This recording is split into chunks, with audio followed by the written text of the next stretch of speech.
Cześć, bardzo serdecznie witam na moim kanale. To jest drugi film na moim kanale, ale myślę, że to będzie niespodzianka dla wielu wędkarzy. To jest film, który już kiedyś był na YouTubie. Nakręcił go Antek Muliński w 2020 roku. On przez chwilę znajdował się na YouTubie, później zginął.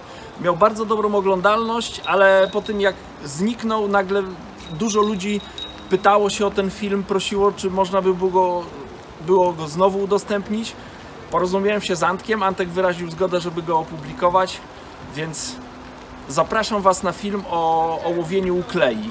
Jest to film, w którym informacje dla siebie znajdą zarówno początkujący wędkarze, więc to jest świetny materiał szkoleniowy do szkółek wędkarskich, ale także wędkarze, myślę, z najwyższego topu wędkarskiego, spławikowego, też znajdą tam wiele smaczków dla siebie, więc zapraszam do oglądania. Słuchajcie, zapraszam Was dzisiaj na nietypową wyprawę. Zazwyczaj jak jadę na ryby, zależy mi na jakości, natomiast dzisiaj stawiam na ilość. Zapraszam Was na wyprawę na ukleje.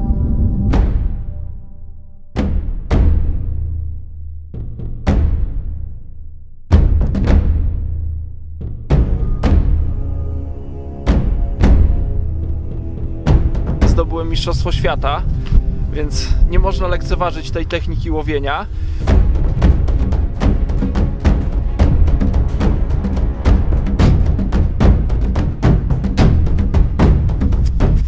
Łowienie uklei przyda się zarówno zawodnikom, którzy startują w zawodach, od kołowych zawodów po najważniejsze zawody na świecie. Ja, łowiąc te ryby, między innymi ukleje, zdobyłem Mistrzostwo Świata, więc nie można lekceważyć tej techniki łowienia. Ale przyda się także, uważam, początkującym wędkarzom, którzy zaczynają swoją przygodę z łowieniem ryb. Wystarczy zwykła uklejówka BAT z zestawem, troszkę zanęty uklejowej, niewiele przynęt i można się cieszyć z regularnego łowienia ryb. Nie są to wielkie ryby, natomiast biorą na tyle często, że można nauczyć się prawidłowego operowania wędziskiem, celnego nęcenia, skutecznego zacinania, czytania wody także, więc to jest bardzo dobra metoda, żeby się uczyć i zacząć wędkowanie. Tutaj też uśmiech do rodziców, żebyście swoje dzieci na te pierwsze wędkowanie właśnie zabierali na ukleje. Wiosna, późna jesień to jest świetny okres, żeby łowić te ukleje. Ich jest naprawdę dużo i dzieci, które nawet lubią czy chcą łowić duże ryby, wiem, że jeśli je się zabierze na ukleje, to one mają dużo frajdy, bo tych brań jest naprawdę dużo, spławik znika pod wodą, a to wszyscy lubimy.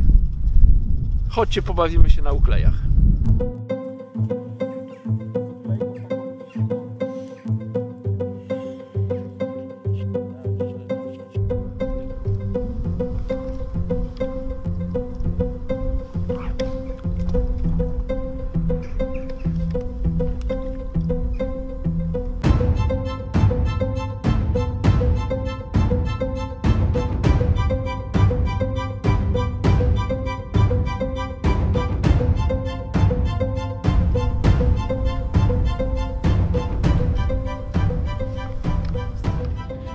Łowienie uklejówką to nie może być takie bezmyślne, mechaniczne machanie wędką.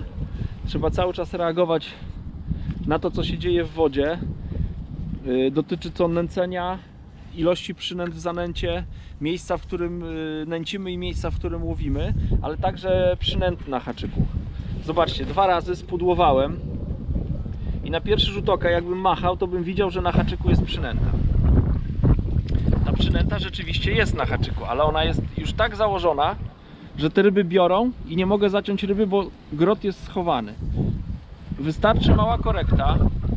No akurat w tym wypadku nie wystarczy, ale bardzo często wystarczy tylko naciągnięcie tego robaka na trzonek i można łowić dalej. W tym wypadku bezpiecznie jest wyrzucić tą przynętę i założyć świeżą.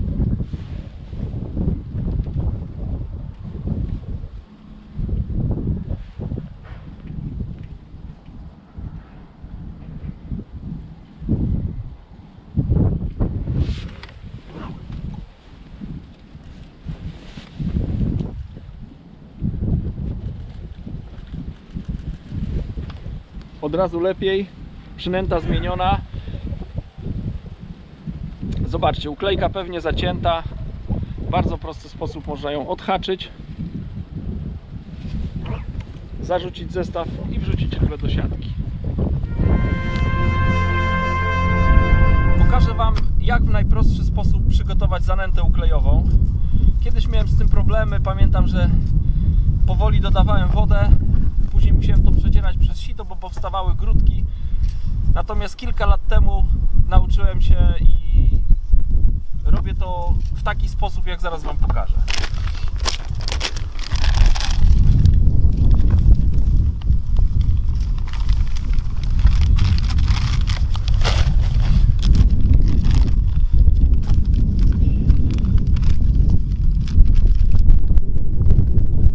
Do wiaderka wsypałem około 1,5 kg zanęty uklejowej. Chowam opakowania, żeby mi wiatr ich nie zabrał.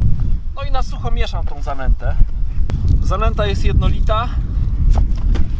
Dolewam wody. I teraz jest bardzo ważna sprawa. Patrzę na wiaderku.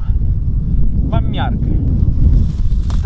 Takie dłuższe kreseczki to jest co 5. Czyli tak, tu jest 5 litrów, tu jest 10 litrów. Czyli tak, jak tu jest 5, tu jest 4 i tu ile zanęta się kończy mniej więcej, mam 3 litry zanęty. Wsypane 3 litry zanęty do wiaderka. I dokładnie tyle samo muszę wlać wody, żeby ta zanęta miała dobrą konsystencję. Dla bezpieczeństwa można wlać 2,5 litra i te pół litra później stopniowo dolewać. Natomiast bardzo ważne jest, żeby tej zanęty na start wlać dużo. Więc patrzę na tą miarkę.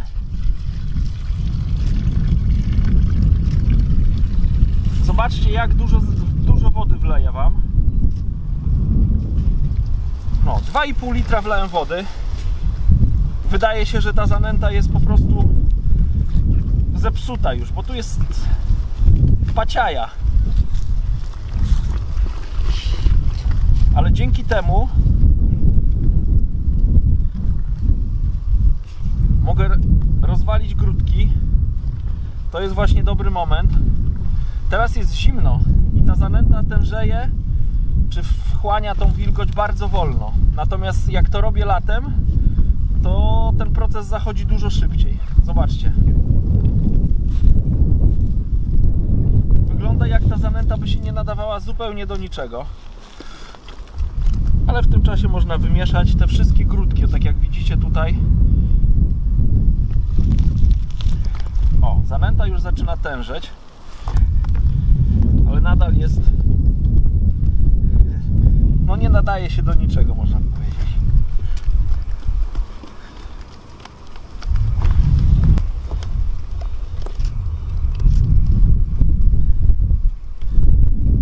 Jest tak rzadka, że taką zanętą nie da się nęcić. Pozostawiam ją na chwilę. Tak jak mówię, jest bardzo zimno, więc ten proces trwa ze 3 albo 4 razy dłużej niż normalnie podczas lata.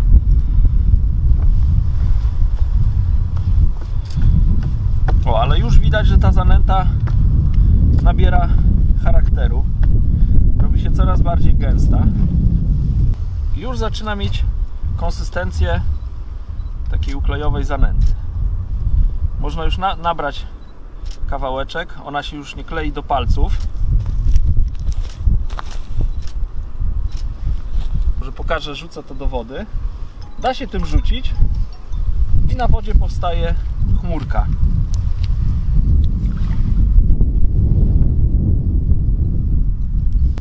Ona oczywiście jeszcze bardziej zrobi się zwięzła. Zobaczcie, jaka różnica w porównaniu z tym, co było wcześniej. Moja zanęta uklejowa ma kolor taki naturalny. Zobaczcie, taki, nie wiem, żółto-brązowy, nie wiem jak to określić, szary. Natomiast jeżeli chcecie, możecie ją aromatyzować. Ja dodawałem aromaty w proszku, tylko trzeba je dodawać do suchej zanęty. Bardzo dobry jest zapach migdału, banany albo jakieś owoce takie cytrusowe. To jest bardzo dobre do zanęty uklejowej. Ja dzisiaj, jest zimno, nie będę dodawał żadnych zapachów. Wykorzystałem zwykłą, taką klasyczną zanętę. Oprócz zapachów, zanętę też można koloryzować. Mam Mam ze sobą tutaj różne barwniki. To są barwniki w formie suchej. Żółty i czerwony to są najczęstsze barwniki, których używałem. A jak było bardzo słabo, to też sięgałem po brązowy barwnik. Można też użyć jakiegoś takiego fluoro-czerwonego barwnika, który zostawi w wodzie dużą plamę. No ale akurat dzisiaj nie uważam, że to jest słuszne, więc tego nie robię. Zanęta ma już odpowiednią konsystencję. Te suche cząstki wchłonęły wodę. Zobaczcie, już nie ma takiej ciapy, która była na starcie. I kolejna bardzo ważna rzecz podczas łowienia uklei, szczególnie na zawodach, gdzie musimy kontrolować ilość zanęty, którą mamy. Bardzo ważne jest to, żeby tą zanętę podzielić na partie, żeby nie wsypywać wszystko do jednego wiaderka czy do jednego mieszalnika, bo jeżeli będzie trzeba łowić ukleje przez całe zawody, na przykład przez 4 godziny, to tej zanęty może nam zabraknąć. Jeżeli podzielimy ją na pojemniki, nie wiem, na 2 pojemniki i wiemy, że jeden pojemnik musi nam wystarczyć na 2 godziny, bo zawody trwają 4 godziny, wtedy jesteśmy w stanie kontrolować. Jeżeli zobaczymy, że tej zanęty zużywamy zbyt dużo, można wtedy podawać mniejsze porcje. To jest bardzo ważne, no bo pamiętam swoje czasy juniorskie, parokrotnie zabrakło mi zanęty na ostatnie 15 minut, a to były czasy, gdzie wtedy się łowiło właśnie najwięcej uklei i w tym czasie traciłem przewagę, którą zyskałem wcześniej, więc bardzo warto o tym pamiętać.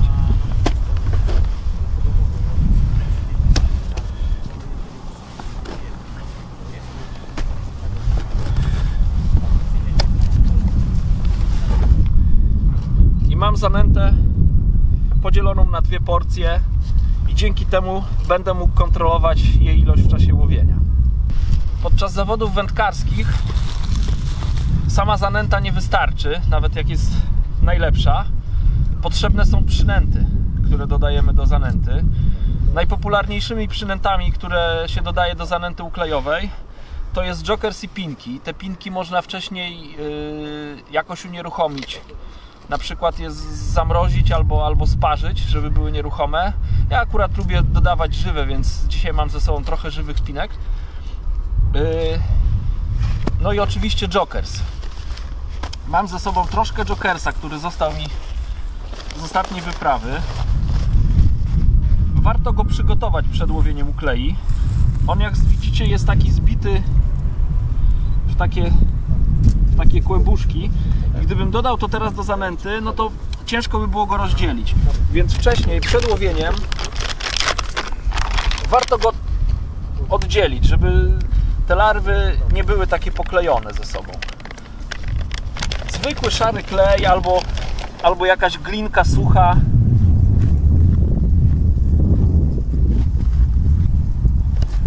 O, i zobaczcie, te larwy teraz są oddzielone.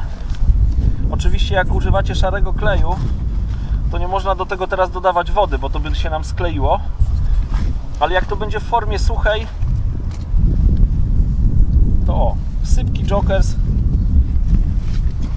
który mogę dodać do zanęty. Dodam do pierwszej partii, do tego pierwszego pojemnika, który przygotowałem, i będę go miał na jakiś czas do łowienia.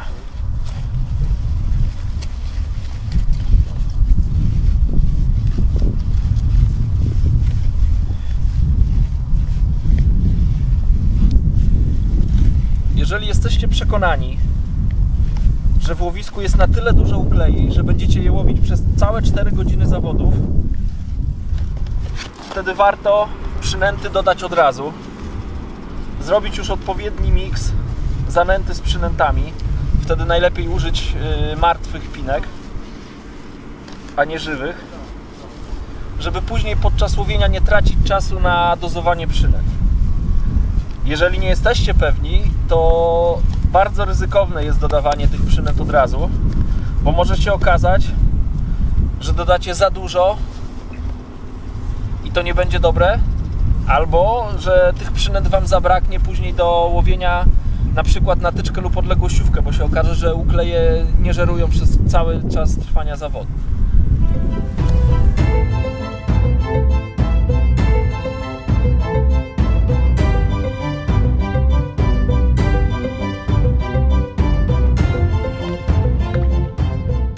Zobaczcie na jednego robaka, ile można złowić uklei. Jak jest dobrze założony i ryby naprawdę bardzo dobrze biorą, to kilkanaście, nawet 20 i 30 uklejek zdarzało mi się złowić na jednego robaka.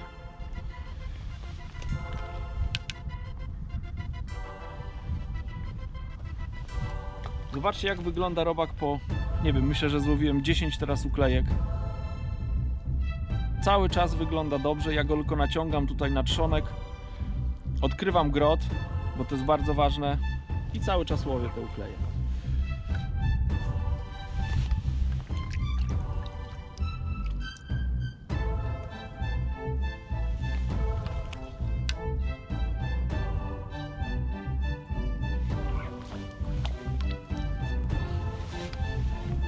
Kolejne spudłowane branie. Robak najprawdopodobniej znowu jest źle założony. Udało mi się następną rybę wyciągnąć. Odhaczę ją i zobaczcie. To jest właśnie to, co mówiłem. Źle założony robak. Ten robak już jest, bardziej przypomina flaczek, ale jak ukleje dobrze biorą, ten flaczek nie przeszkadza. Wystarczy go tylko tutaj naciągnąć na trzonek i za chwilę znowu będziemy dobrze łowić.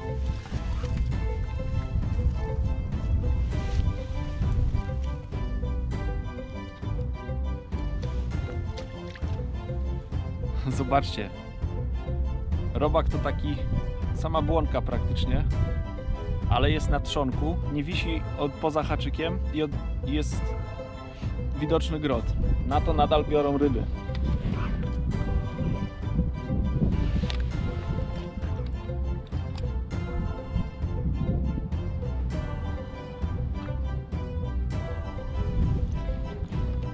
I to pewnie biorą.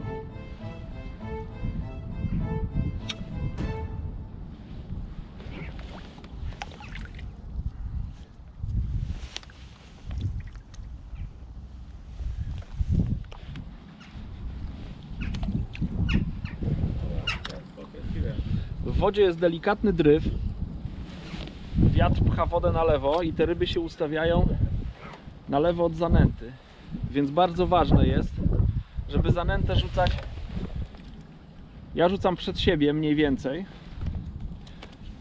natomiast zestaw zarzucam troszkę w lewo i troszkę dalej jak zanęta, tam jest najwięcej brań. O, teraz troszkę za daleko, to się niestety zdarza, ale trzeba się starać, żeby tego nie robić.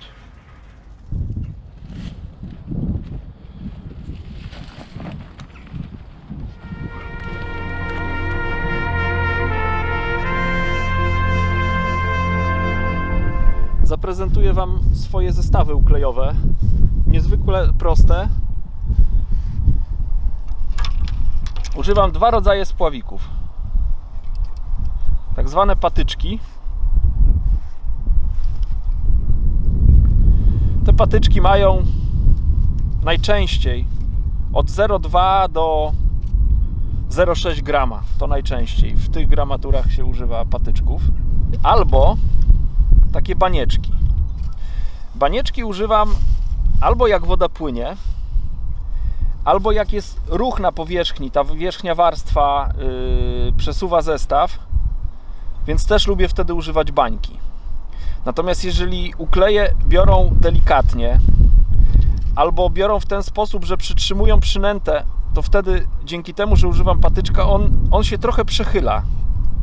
Przechyla i to już jest znak dla mnie, że trzeba zaciąć. Nie zawsze brania są do dołu albo wystawiane. Nieraz właśnie samo takie przechylenie spławika świadczy o tym, że ukleja przechwyciła zestaw. Tego trzeba się nauczyć po prostu, łowiąc tych uklei wiele. Zobaczcie, tutaj są spławiki, natomiast z drugiej strony zestaw uklejowy zakończony jest pętelką. Na końcu szczytówki mam wklejony taki specjalny łącznik z takim haczykiem.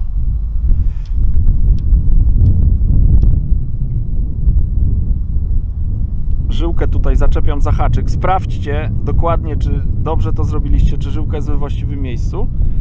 I zaciągam tuleję, która zabezpiecza żyłkę przed zsunięciem się. To wszystko. Mówiłem, że zestawy uklejowe są bardzo proste. Zobaczcie, obciążona jedynie wianuszkiem śrucin. Poniżej jest pętelka i do tej pętelki przyczepiony jest 10-centymetrowy przypon. Podczas łowienia uklei bardzo ważne jest odpowiednie założenie robaka na haczyk. Jak widzicie, mój haczyk uklejowy ma bardzo długi trzonek. Na łączeniu żyłki z haczykiem przy łopatce robię klejem dwuskładnikowym taką kropelkę, która jest stoperem dla robaka, żeby podczas brania uklei nie zsuwał się na żyłkę. Gdy tego stoperka nie ma, to jest bardzo upierdliwe, bo praktycznie po każdej rybie musimy zsuwać robaka na haczyk z powrotem. Z takim stoperkiem robak siedzi cały czas na haczyku. Stoperek można zrobić z kleju dwuskładnikowego, albo tak jak robią niektórzy moi koledzy, można wykorzystać 2-3 mm kawałek izolacji takiej do kabelka.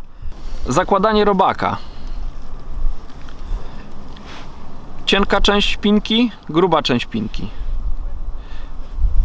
Wbijam haczyk w tą grubszą część, troszkę go tak naciskam, żeby był sztywniejszy. Wbijam haczyk i go wsuwam na trzonek. Staram się, żeby ostrze haczyka wyszło dokładnie z tego cienkiego końca. To jest dobrze założony robak. On wygląda w wodzie naturalnie, bo on jest długi, odsłonięty jest grot, więc łatwo zatniemy rybę. I tak najczęściej zakładam właśnie robaka. Bardzo istotne jest właściwe odhaczanie uklei.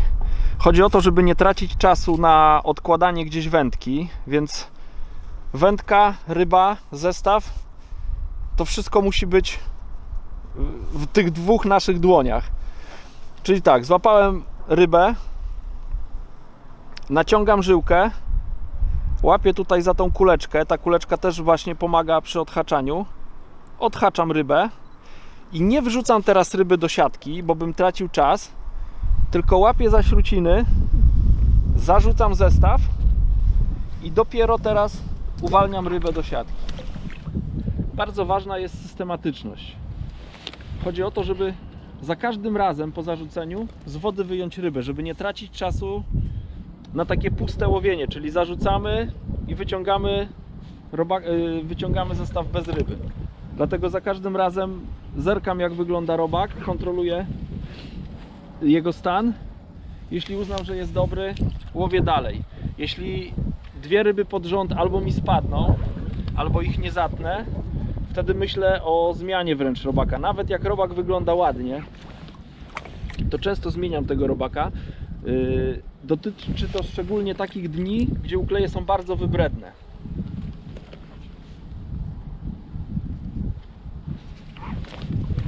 Dzisiaj niewiele im przeszkadza. Wystarczy dać zanętę, troszkę na lewo od zanęty zarzucić zestaw i jest kolejna ryba.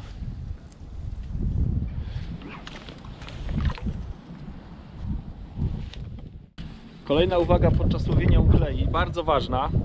Gdy łowicie duże ukleje, to nie starajcie się ich jak najszybciej wyciągnąć z wody, bo bardzo często one spadają z haczyka. Trzeba je wręcz, te największe ukleje trzeba wręcz troszkę poholować. Po zacięciu czujemy, że ryba jest duża, więc tą rybę troszkę wędką podciągam do powierzchni. Jeżeli wyczuję moment, że ta ryba jest gotowa, żeby wyjść nad wodę, wtedy dopiero ją podnoszę. Jeśli czuję, że ona walczy i próbuje zanurkować, to wcale nie staram się na siłę ją wyrwać z wody, bo wtedy one spadają.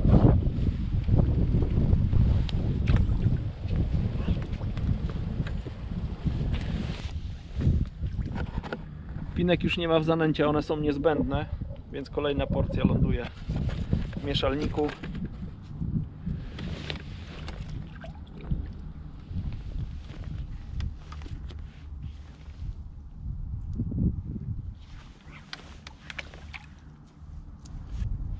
Według mnie najbardziej skutecznym sposobem podczas łowienia uklei, sposobem zarzucania, to jest zarzucanie i łowienie z opadu. Ukleje lubią opadającą przynętę. Ta przynęta wygląda bardzo podobnie do tych przynęt, które znajdują się w zanęcie i one bardzo chętnie do tego podpływają i atakują. Zarzucam zestaw, napinam żyłkę między spławikiem a szczytówką. Ta żyłka musi być sztywna, nawet delikatnie ją podciągam, wtedy przynęta bardzo wolno opada i następuje branie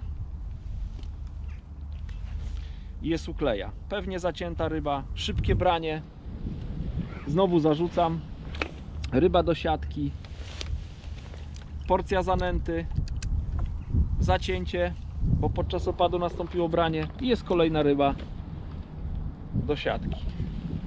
Zarzucam, ryba do siatki, porcja zanęty, branie, zacięcie i kolejna ryba. I tego się trzeba nauczyć. To po prostu trzeba jeździć nad wodę i próbować. Trzeba się nauczyć odhaczania, tej sekwencji tutaj odczepiania i wrzucania ryby w odpowiednim momencie. Jak widzicie, jestem ubrany w ogrodniczki. To jest bardzo ważne też, żeby mieć dobry ubiór. Ja mam ogrodniczki bardzo wysokie. One są uszyte z materiału, który nie przepuszcza wody, więc ja pomimo tego, że cały czas mam kontakt z wodą i ze śluzem, jestem suchy, nie czuję dyskomfortu. Poza tym to jest taki materiał, którego się nie trzymają haczyki, więc jeżeli byście łowili w jakichś dresikach albo w bawełnianych bluzkach, to mogą się Wam zdarzyć takie przypadki, że haczyk o to się zaczepi i wtedy tracicie czas, żeby wyjąć haczyk z ubrania. Przy takich ogrodniczkach łowi się bardzo wygodnie.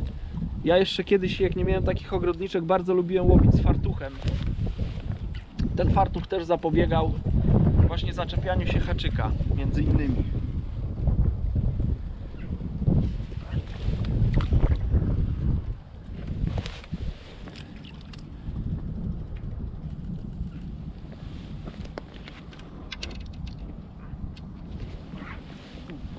Gdy widzę, że brania ryb są, widzę, że ukleja tak nieśmiało podchodzi do tej przynęty, to ją prowokuję.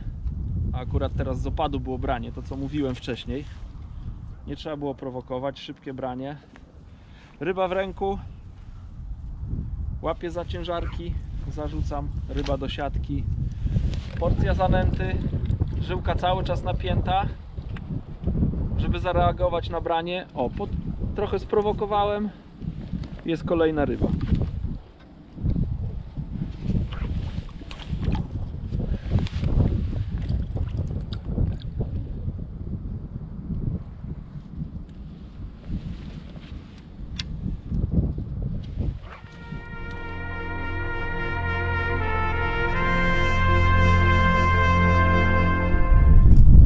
Podczas łowienia uklei bardzo ważne jest dobre zorganizowanie swojego stanowiska. Ja przez lata wypracowałem mój sposób organizacji tego stanowiska. Pokażę Wam, jak to robię. Po lewej stronie mam platformę. Platforma musi być na odpowiedniej wysokości. Nie może być za wysoko, nie może być też za nisko, żebym się do tego nie schylał. Platforma jest mi potrzebna, żeby pod ręką mieć zanętę, którą będę używał. Tutaj mam zapasową zanętę, znaczy zapasową, no na następne powiedzmy 2 godziny łowienia przygotowaną. Jokers już przygotowany oraz pinki, które będę dodawał do tej zanęty. Mam też pod ręką wodę, nie lubię mieć brudnej takiej ręki w zanęcie. Tak samo łapiąc rybę mam tą rękę w śluzie, więc za każdym razem po prostu sobie tą rękę myję.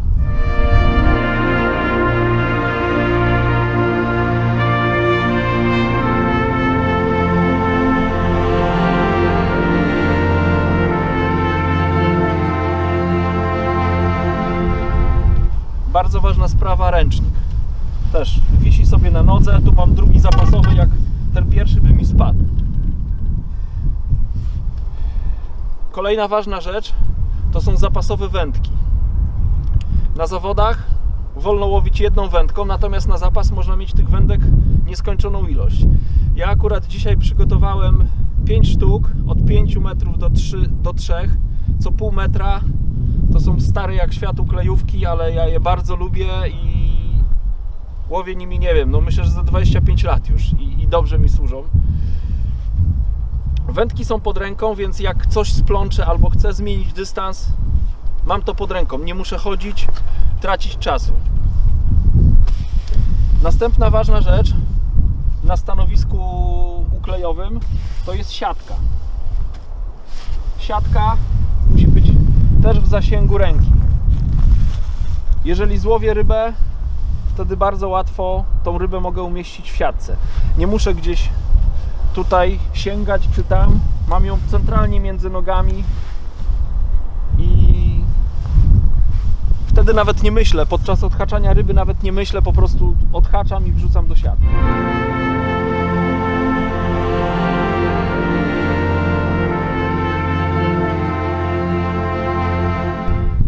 Następna ważna rzecz, pewnie część z Was zauważyło i się zastanawia, o co chodzi, to jest podbierak.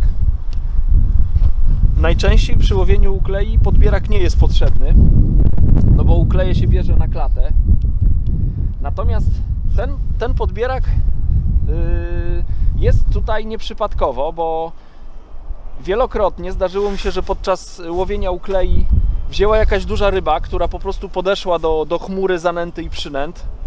To było jakieś bolenie, to było okonie, to były wzdręgi, płocie, czasami zdarzały się też leszcze, więc ten podbierak jest w razie czego, jakby duża ryba wzięła, mam przy sobie podbierak, mogę tą rybę podebrać. Drugim zadaniem tego podbieraka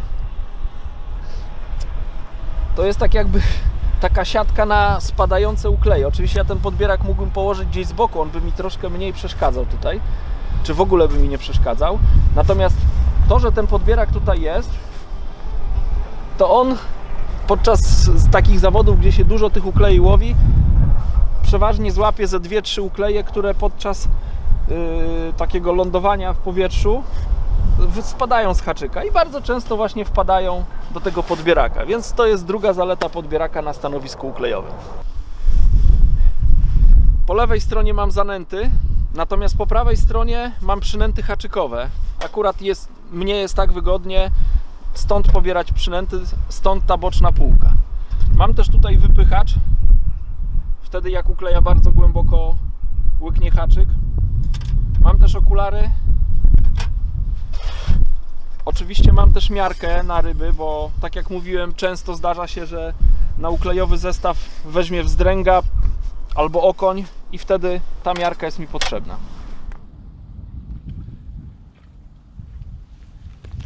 Teraz branie wyglądało tak, jak na początku mówiłem a propos patyczków. Właśnie patyczek tylko delikatnie się przechylił i to już był sygnał do zacięcia. Była pewnie zacięta głęboko, znaczy ryba, która miała głęboko łykniętą przynętę.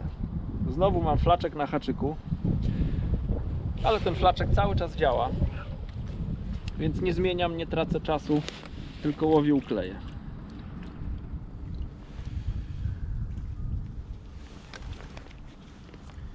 Podczas odhaczania ryby pilnuję, żeby żyłka była cały czas napięta, żeby się nie zawinęła na szczytówce. Nawet przed zarzuceniem, gdy łapię za śruciny, to naciągam żyłkę, patrzę, czy ona nie jest gdzieś na szczytówce zaczepiona i wtedy pewnym, szybkim ruchem zarzucam rybę, wrzucam do siatki.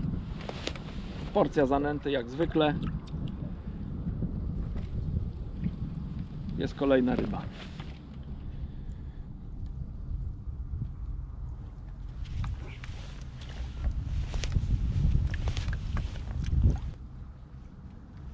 Dwa razy zaciąłem, nie wyciągnąłem ryby, to już jest sygnał, że coś jest nie tak z przynętą. Zobaczcie. Flaczek zsunął się na grot. Wystarczy tylko go naciągnąć na trzonek i dalej łowić.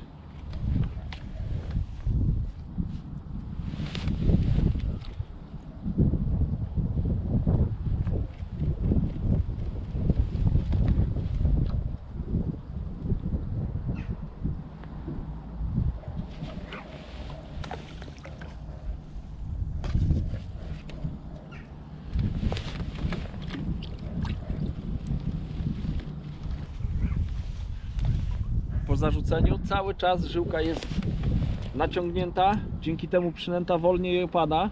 To jest bardzo dobre, tak jak wspominałem. No i szybko można zaciąć ukleję i pewnie.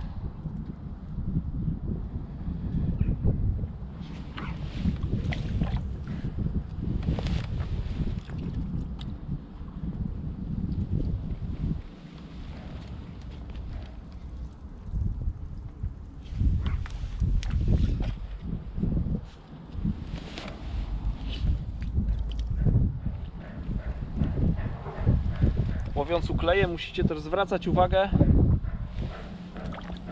czy na haczyku jest ukleja, zanim wrzucicie ją do siatki. Bo często zdarza się, akurat mnie dzisiaj się to nie zdarzyło, ale często, szczególnie latem, podczas łowienia uklei biorą malutkie bolenie. Te bolenie są praktycznie wielkości uklei. No i jak wiadomo, boleń ma wymiar ochronny. No i te bolenie na pewno nie mają tego wymiaru ochronnego, więc obowiązkowo trzeba je wypuścić. Jeżeli one wezmą Wam w kwietniu, a też biorą w kwietniu, też trzeba je wypuścić, bo mają okres ochronny, więc na to zwracajcie uwagę. Bolenia od uklei odróżnić bardzo łatwo. Jeśli złowię, to Wam pokażę.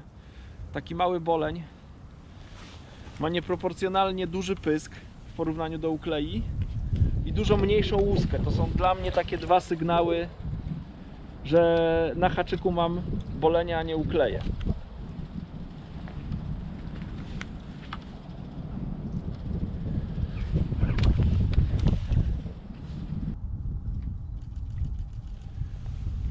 Ta już jest przyzwoita, większa od poprzednich na pewno.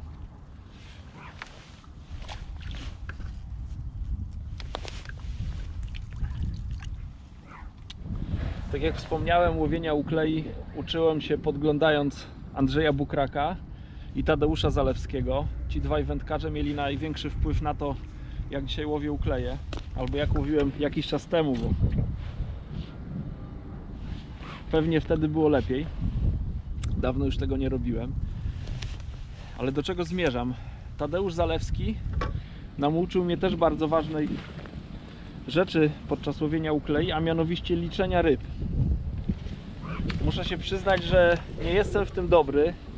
Natomiast jeśli się skupię, a skupienie to jest bardzo ważna rzecz podczas łowienia uklei na zawodach, żeby łowić je dobrze i żeby wygrywać największe zawody z najlepszymi uklejarzami, trzeba być skupionym na łowieniu.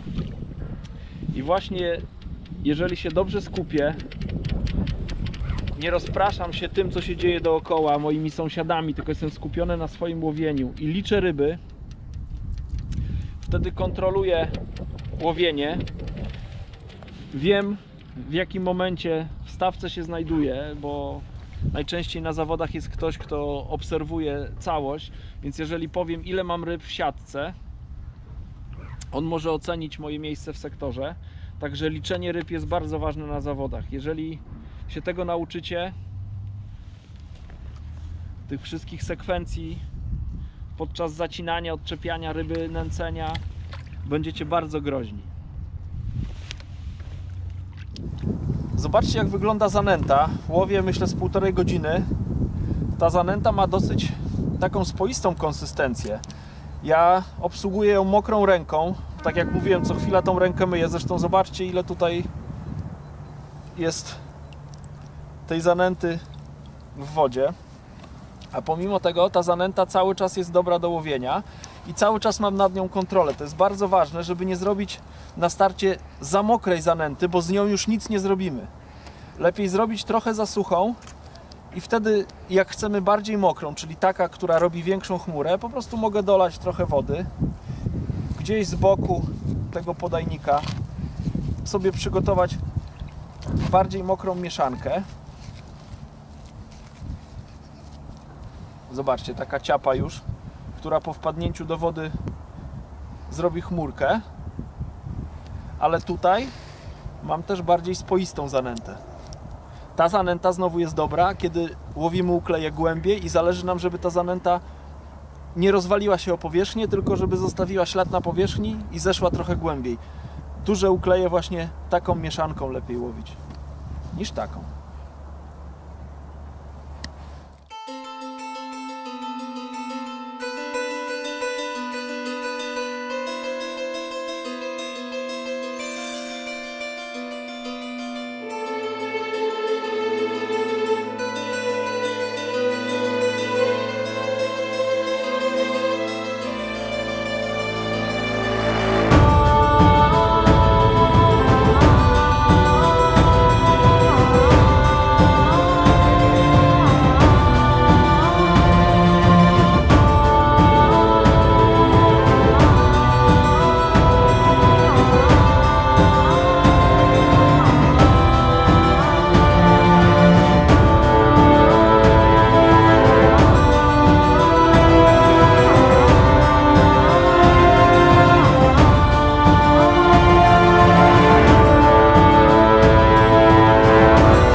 też, jak dobrać długość zestawu uklejowego. Ja dobieram w zależności od wielkości łowionych ryb, ale najczęściej też i głównie pod uwagę biorę długość wędki. Im wędka krótsza, tym zestaw też robię dłuższy. Im krótsza, tym dłuższy zestaw. Chodzi o to, że to jest wędka 4-metrowa. Zobaczcie, zestaw jest tu, gdzie gumka. Tu jest zaczepiony haczyk. Tą wędkę mniej więcej tutaj trzymam właśnie za końcówkę, czy prawie za końcówkę. Więc tu jest mi najwygodniej, żeby złapać rybę. Jeżeli łowiłbym bardzo duże ukleje, to żeby co chwila tej wędki nie podnosić do góry, żeby złapać rybę, no to wtedy bym zastosował troszkę krótszy zestaw. W wędce 5-metrowej zestaw mniej więcej mam dotąd. No bo tą wędkę trzymam, przez to, że ona jest dłuższa, bardziej ciąży mi, więc trzymam ją tak troszkę podpartą tutaj. Robię przeciwwagę. Wędkę 3-metrową trzymam praktycznie za sam koniec, więc ten zestaw też jest praktycznie do samego końca wędki. Musicie wyczuć to podczas łowienia, tak jak Wam pasuje. Chodzi o to, żeby ukleja wpadała Wam do ręki, żebyście nie musieli albo jej ganiać gdzieś w powietrzu, bo zestaw jest za krótki. O, ryba trafia do ręki, ja trochę tą wędkę podniosłem, ale mam rybę na sztywnej żyłce, mam w ręku. Odhaczam, poprawiam robaczka, łapię za śruciny, zarzucam, ryba do siatki, zanęta i za chwilę będę miał branie i będzie kolejna ryba.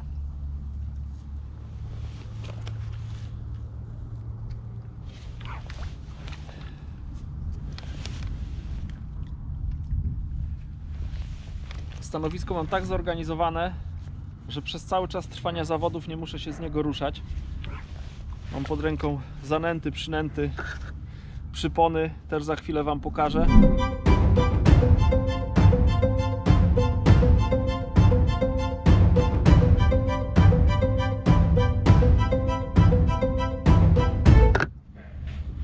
Zapasowe wędki, więc tylko siedzieć, łowić, cieszyć się tym łowieniem, no i reagować na to, co rybom najlepiej odpowiada.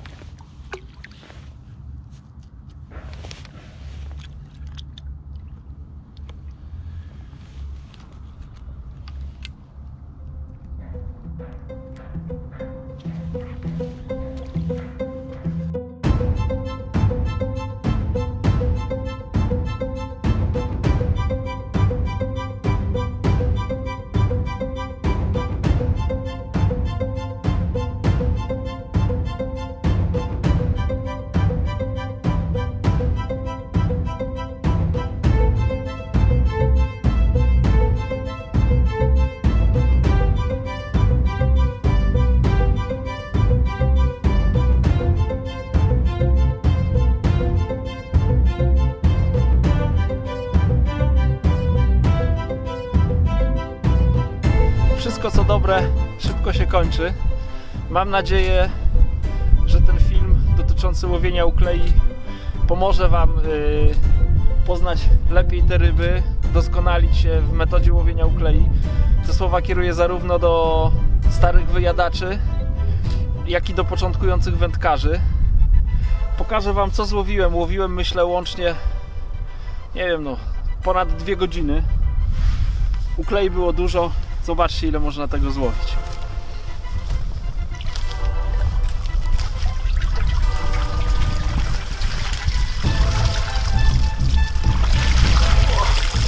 Jest parę ładnych programów.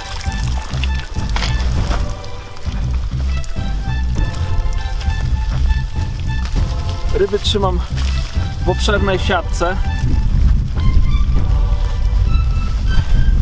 Będę chciał je wypuścić. Przygotowałem wiadro z wodą, podbierak, żeby tylko zrobić zdjęcie.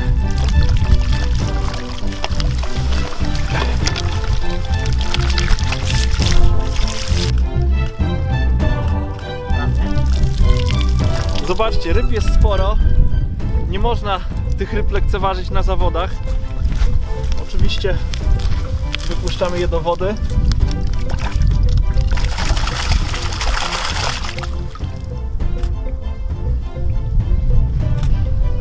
Pewnie część z Was się oburzy, że część z tych ryb niestety zdycha. No jak się łowi kilkaset ryb, no to zdarzy się, że przypuszczam, że około 8-10 sztuk nie przeżyje pobytu w siatce, czy później ważenia i wypuszczania. Natomiast muszę Was uspokoić, te ryby się nie zmarnują, zostaną zjedzone albo przez drapieżniki, czyli jakieś szczupaki, okonie, albo przez ptaki, które nie dadzą nawet drapieżnikom szansy zjedzenia tych ryb. Do przechowywania uklejówek służy mi taki zwykły, prosty pokrowiec. Dolniki umieszczam tutaj w tych kieszeniach. Zestawy są nawinięte na zwijadło, przytrzymane gumką. Zamykam tutaj klapkę na rzepy i roluję.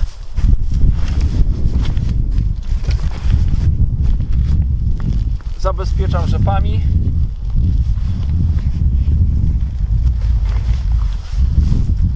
I mam zestaw uklejówek w jednym pokrowcu. Mogę go zawsze ze sobą na ryby zabrać. Jest mi bardzo miło i bardzo serdecznie Wam dziękuję, że zostaliście do końca tego filmu.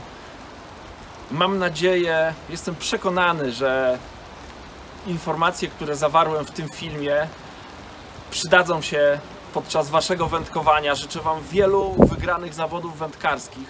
Poświęćcie, myślę, to trzeba wiele godzin treningu poświęcić, żeby udoskonalić technikę łowienia uklei, ale naprawdę warto, bo ona się przydaje też w innych aspektach wędkowania. Także trenujcie, życzę obfitych połowów, super wyników na zawodach. Jeśli film Wam się spodobał, bardzo proszę, zostawcie pod tym filmem łapkę w górę, skomentujcie. Jeśli macie jakieś pytania, oczywiście pozostawcie pytania. Z góry dziękuję za subskrypcję kanału Adam Niemiec Fishing. Udostępniajcie go swoim znajomym, bo na pewno jest wielu wędkarzy, którzy chcieliby skorzystać z tego filmu. Dziękuję i do zobaczenia.